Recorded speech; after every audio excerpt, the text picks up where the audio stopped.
பாஜகவின் தமிழக தலைவர் தமிழிசை சவுந்தரராஜன் செய்தியாளர்களை சந்தித்து வருகிறார். நேரலையில் பார்க்கலாம். உதவிகளையும் நல்ல திட்டங்களையும் கொடுத்து வருகிறது. மத்திய அரசையும் மோடி அவர்களையும் எதிர்த்தவர்கள் இன்று தலைகுனிய வேண்டும் என்பது எனது கருத்து.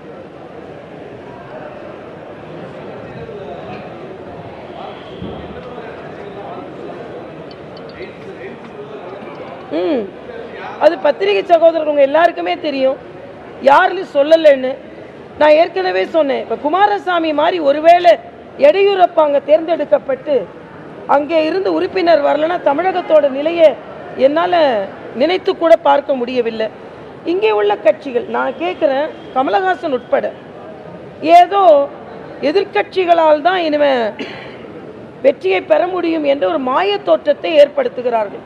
என்னை பொறுத்த மட்டில் எத்தனை எதிர்கட்சிகள் இணைந்தாலும் இன்று பாஜகவின் பலத்தை அவர்கள் எதிர்கொள்ள முடியாது. இன்னைக்கு கூட காலையில் பத்திரிகை சகோதரர்கள் கேட்டாங்க, கமலஹாசன் கட்சிக்கு அங்கீகாரம் கிடைச்சிட்டு, ஒரு கட்சி ஆரம்பித்து யார் அதோட பேப்பர்ஸை கொண்டு கொடுத்தாலும் அங்கீகாரம் கிடைக்கும், பதிவு செய்யப்படும் கட்சியா. ஆனால் மக்கள் மனதில் அங்கீகாரம் கிடைக்க வேண்டும். என்னை பொறுத்த மட்டில் இன்று பாரதிய ஜனதா கட்சி பல வளர்ச்சி திட்டங்களை கொடுத்து வருகிறது. நான் ஏற்கனவே சொன்னேன், எய்ம்ஸ் மட்டும் இல்லை, இதற்கு முன்னால் ஆண்ட திமுக காங்கிரஸ் 10 வருட ஆட்சியில் தமிழகத்திற்கு கொண்டு வந்த ஒரு மிகப்பெரிய திட்டத்தை சொல்லிடட்டும் பார்க்கலாம். சொல்ல முடியாது. ஆனால் அவர்கள் இன்று அரசியல் செய்கிறார்கள். இதை கவர்னர் போய் ஆய்வு செய்கிறார், உடனே அதற்கு ஒரு கருப்பு கொடி.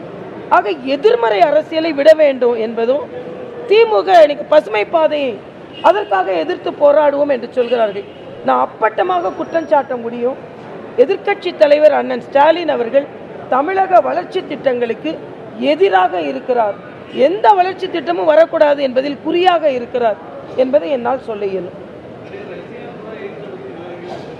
இல்லை, யாருன்னா சொல்றது, நான் அவர் சொன்னா சரி, அவர் சொல்லலைன்னா சரி, நான் சொல்லலை.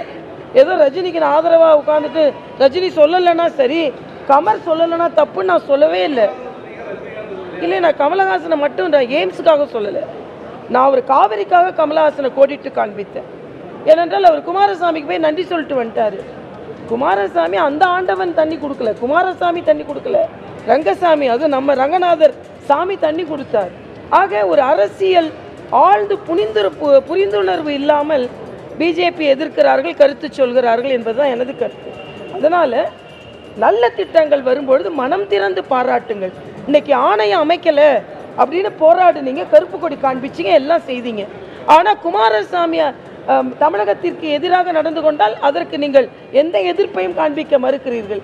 அதே நேரத்தில் மத்திய அரசு குறிப்பிட்ட நேரத்தில் ஆணையத்தை அமைத்து அரசிதழில் வெளியிட்டு இன்று கர்நாடக உறுப்பினர்கள் இல்லாமல் ஆணையத்தின் உறுப்பினர்களை வெளியிட்டிருக்கிறார்கள். இதற்கு என்ன கருத்து சொல்கிறீர்கள்? நீங்கள் காட்டிய கருப்பு கொடியை திரும்ப பெற வேணும், நீங்கள் காட்டிய கருப்பு பலன்களை நீங்கள் திரும்ப பெற வேணும், நீங்கள் நடத்திய நடைபாதையை பெங்களூருக்கு நீங்கள் நடக்கணும். ஆக உண்மையான அரசியல்னா நீங்கள் அப்படி தான் நடந்து கொள்ளணும் என்பது எனது கருத்து.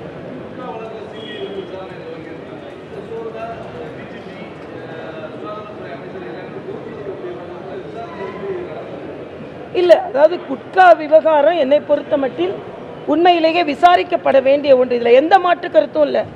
தமிழகத்தில் இன்னைக்கு ஒரு மளிகை கடையிலிருந்து குட்கா எடுத்திருக்கிறாங்க, அது மிக கேவலமான ஒன்று. இன்னொன்று, இதே கோவையில் தான் திராவிட முன்னேற்ற கழகத்தை சார்ந்த ஒருவர் தான் அந்த நிறுவனம் அமைப்பதற்கு லைசன்ஸ் முதற்கொண்டு தண்ணி கனெக்ஷன் முதற்கொண்டு எல்லாம் வாங்கி கொடுத்திருக்கிறார்.